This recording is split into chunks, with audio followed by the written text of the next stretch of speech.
Hey guys, welcome back. Today we're going to start talking about some cocktail glassware. Choosing the right glassware is really important based on whether the cocktail is shaken and strained or built in the glass. The first cocktail glassware we're going to talk about is common glassware. A shot or shooter glass is usually 1 ounce or 30 milliliters of liquid. A lowball or rock glass is 8 ounces or 240 milliliters of liquid. A highball or Gibraltar glass is 12 ounces or 360 milliliters of liquid. And a martini glass or cocktail glass is 9 ounces or 270 milliliters of liquid. Now, obviously, you're not going to put all that liquid into the glass, but choosing the right glass is important for the cocktail that you're going to serve.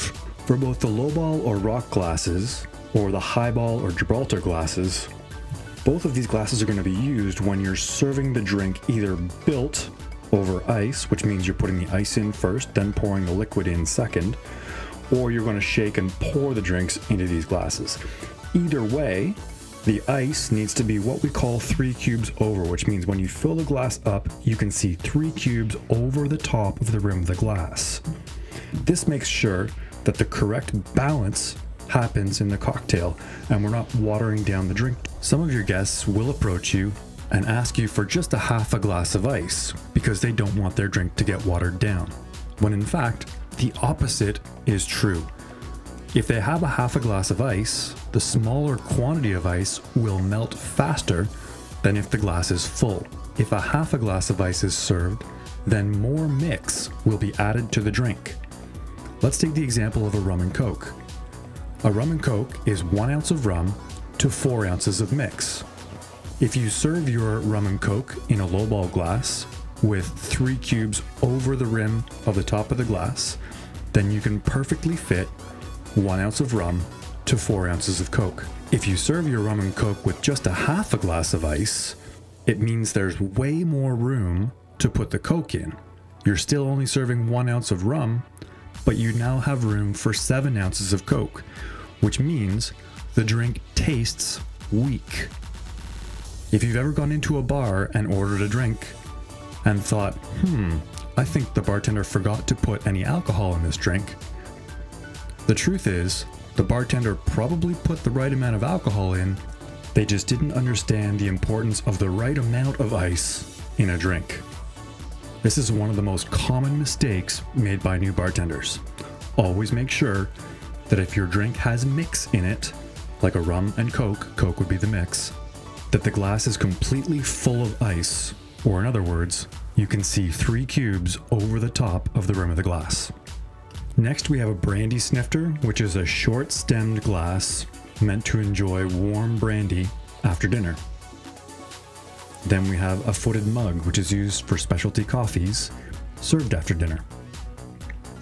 Third, we have what's commonly known as a margarita glass, or a champagne coupe, which was originally called a Marie Antoinette. And believe it or not, the shape of the glass was designed after the shape of Marie Antoinette's breasts. The last glass we have here is called a hurricane glass. It's used for drinks with crushed ice and is shaped like a hurricane. You'd use this glass for pina coladas, strawberry daiquiris, or blended margaritas. When it comes to beer glassware, you might be looking at these glasses and thinking, well, if a pint is 20 ounces, then how can a half pint be 12 ounces? These standard size glasses are used because a 12-ounce glass will hold a 12-ounce bottle of beer. So a half pint is 12 ounces, a sleeve pint, also known as your Boston mixing glass, is 16 ounces, a pint glass is 20 ounces, and a pitcher is 60 ounces. A lot of restaurants try and get away with serving sleeve pints as regular pints because they save 4 ounces of beer on every serve, which boosts their profit. If someone comes to your bar and orders 3 pints of Heineken at 20 ounces each, sometimes it's a really good thing for you to do as a bartender to offer them a pitcher, because the cost of 3 individual pints will always be greater than the cost of a pitcher. And if you give something, if you give them advice, Without the expectation of something in return, the law of attraction means they will give you something in return. You're saving them money, they're going to increase your tip. Finally, we have wine glassware. Starting on the left, we have a champagne flute. Champagne flute was designed as a tall, thin glass, which meant that the champagne had less surface area and would stay bubbly longer. If you remember 2 slides back, we had the champagne coupe, which was a short, wide glass.